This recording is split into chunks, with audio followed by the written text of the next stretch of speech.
मौलाई जी मेरे साथ हैं यहाँ पर। आपसे अब एक चीज़ समझनी बहुत ज़रूरी है कि क्या वास्तव में आपके ईरान के अंदर जिस राजनीतिक संकट का इशारा अभय कार्की जी ने यहाँ पर किया, और इसके पहले जिस तरह से डॉक्टर भरत बरई भी यहाँ पर बता रहे थे कि अमेरिका तो अपनी बातों पर अड़ा हुआ था, हालांकि भाषा डोनाल्ड ट्रंप की ठीक नहीं है, लेकिन अब जो उन्होंने एक्शन लिया है वो उसको ठीक मान रहे हैं।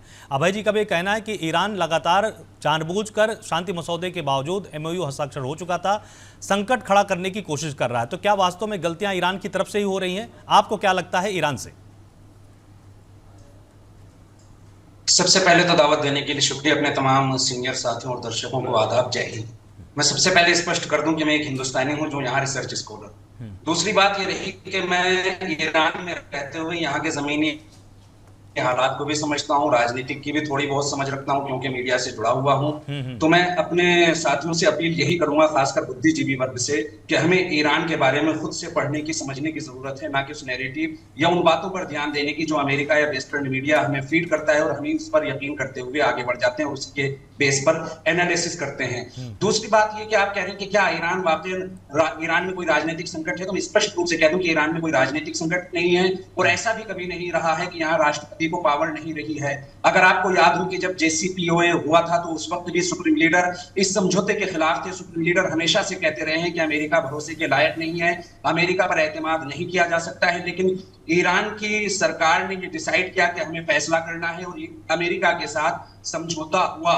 यानी ये कहीं ना कहीं ये बात भी स्पष्ट करने के लिए काफी है कि यहाँ राष्ट्रपति की कितनी पावर होती है। अगर सुप्रीम लीडर राजी भी नहीं थे तब भी सरकार गई और अमेरिका के साथ समझौता किया, लेकिन अमेरिका उस समझौते से भी बाहर आया। यही ट्रंप थे जो 2018 में समझौते से बाहर आए।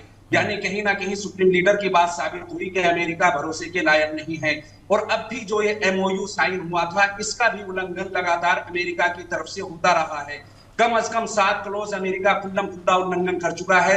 इस MOU में कहा गया था कि धमकी की जबान रोकी जाएगी, किसी के खिलाफ कोई बयानबाजी नहीं होगी, लेकिन अमेरिका की तरफ से बयानबाजी होती रही।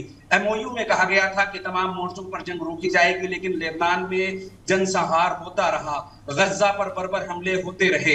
MOU में कहा गया था कि ईरान की संपत्ति को रिलीज किया जाएगा, लेकिन कोई संपत्ति रिलीज नहीं हुई। MOU में कहा गया था कि ईरान से 8 दिन तक हुर्मुज को जहां से रास्ता देगा वहां से गुजरेंगे, ईरान के तालमेल के साथ यहां से जहाज गुजरेंगे, लेकिन अमेरिका ने फिर MOU का उल्लंघन करते हुए ओमान कॉरिडोर बनाया और लोगों को विवश किया, मजबूर किया कि वो ईरान का दिया हुआ रास्ता छोड़कर उस रास्ते से जाइए जहां से अमेरिका ने ओमान कॉरिडोर बनाया है। यानी लगातार अमेरिका की तरफ से MOU का उल्लंघन होता रहा। हमारे सीनियर साथी ने आकर कहा कि अराफ के लिए आकर ऐसे वर्ड ईरान में यूज किए गए। खामनेई साहब की शव यात्रा के दौरान कुछ लोगों ने विरोध प्रदर्शन किया, तो ये बात भी पूरी दुनिया के लिए स्पष्ट है कि ईरान में लोकतंत्र है, सब तक भी लोकतंत्र है कि लोग अपनी नाराजगी अरागची जैसे विदेश मंत्री से अपने विदेश मंत्री के सामने भी विरोध प्रदर्शन कर सकते हैं और कोई बंदिश नहीं है, कोई रोक नहीं है। एक बात इन्होंने और कही कि साहब हमें खुद ईरान में 30 से 40 हजार लोगों को मार दिया गया। ये इतना बड़ा झूठ है जिसे बार बार खंडन किया जाता रहा। खुद ईरान की गवर्नमेंट ने मरने वाले 3000 या 3200 लोगों के नाम भी शो किए, उनकी पूरी आइडेंटिटी के साथ साथ। लेकिन इन मरने वालों में भी एक बड़ी तादाद जहां पुलिस की थी, तो वहीं एक बड़ी तादाद उन दंगाइयों की थी जिनके लिए खुद अमेरिका ने स्पष्ट रूप से कहा, ट्रंप ने खुद कहा कि हमने ईरान में अपने लोगों को आर्म किया, उन्हें हथियार दिए। और खुद मोसाद ने ट्वीट करते हुए कहा कि हमारे सैनिक, हमारे एजेंट, हमारे किराए के टट्टू तेहरान और ईरान की गलियों में आतंक फैला रहे हैं। साहब इतना बड़ा प्रोपेगेंडा होता है, अमेरिका खुदा कर कबूल कर रहा है, मोसाद खुदा कर कबूल कर रहा है, लेकिन हम फिर भी अमेरिका को यस सर, यस बॉस साहब, जो आप कहते वही सही। दूसरी बात ये होती है कि अगर इस इलाके में ये संकट आया भी है तो क्या ये संकट इसका जिम्मेदार ईरान है या इस संकट का जिम्मेदार अमेरिका है? क्यों दुनिया सवाल नहीं करती कि 28 फरवरी से पहले तक इस इलाके में कोई संकट नहीं था? अमेरिका को इख्तियार किसने दिया कि साहब आप आकर ईरान पर हमला करें और यहाँ के इलाके में एक नए संकट को जन्म दे और इस संकट से निकलकर खुद भाग जाएं जब आपके अपने हित पूरे हो जाएं? अब भी दुनिया इस बात को बहुत अच्छी तरीके से समझ रही है कि अमेरिका कहीं ना कहीं ये पूरा गेम इसलिए खेल रहा है ताकि तेल का खेल होता रहे।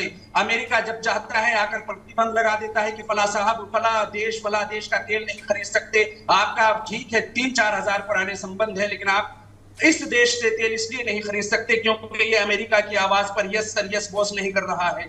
अमेरिका को सिर्फ अपनी हित चाहिए, अपना कारोबार चाहिए, अपना बिजनेस चाहिए, दुनिया जाए भाड़ में। और इस बात को पूरी दुनिया अच्छी तरीके से समझ रही है, लेकिन समझ में ये नहीं आता हमारा वो बुद्धिजीवी वर्ग जो किसी सरकार से भी जाहिर जुड़ा हुआ नहीं है, किसी प्रशासन का भी हिस्सा नहीं है, वो भी आकर क्यों अमेरिका का गुणगान कर रहा है, क्यों अमेरिका के गलत को गलत कहने की हिम्मत नहीं कर रहा है। हम पश्चिमी मीडिया के नैरेटिव और उनकी बातों में आकर ये तो कह देते हैं कि ईरान में जनवरी के टाइम इतने लोग मारे गए, क्या कभी पलटकर किसी ने यह कहा कि गजा में 72,000 लोगों को कत्ल कर दिया गया, 20,000 बच्चों को टारगेट कर करके बुरी तरीके से मार दिया गया, लेबनान में आज भी 4,500 से ज्यादा लोगों को सिर्फ मार्च के बाद से मार दिया गया, ईरान में हमले करते हुए कितने लोगों को मार दिया गया। क्या किसी मुल्क पर हमला करना कानूनी है? किसी मुल्क की लीडरशिप को हमला करके खत्म कर देना कानूनी है? किसी मुल्क में हॉस्पिटल को निशाना बनाना कानूनी है? स्कूलों पर हमले करना कानूनी है? आपने 168 बच्चियों को टारगेट कर एक हमला नहीं, 3 मिसाइल हमले करके 170 से ज्यादा बच्चों की जान ले ली। क्यों किसी की आवाज उस पर नहीं उठती? ठीक है।